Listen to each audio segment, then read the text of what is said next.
বড় লোকের মেয়ের যখন জুতো ছিঁড়ে যায়।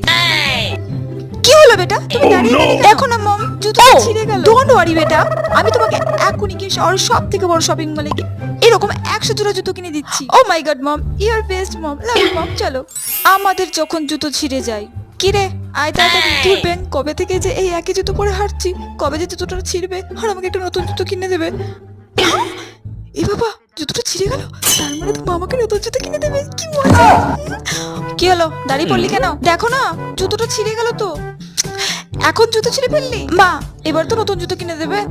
আচ্ছা আয় আমার সাথে, নিশ্চয়ই জুতোর দোকানে নিয়ে যাবে। হ্যাঁ হ্যাঁ, চলো চলো।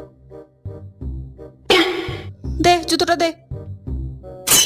মুচি ভাই, জুতোটা একটু সেলাই করে দাও তো। মা, তুমি এই 500 বছর পুরনো জুতোটা সেলাই করো, তার থেকে ভালো তুমি আমাকে একটা নতুন জুতো কিনে দাও। চুপ কর তুই, এই জুতো এখন 100 বছর চলবে, বুঝেছিস তো তুই?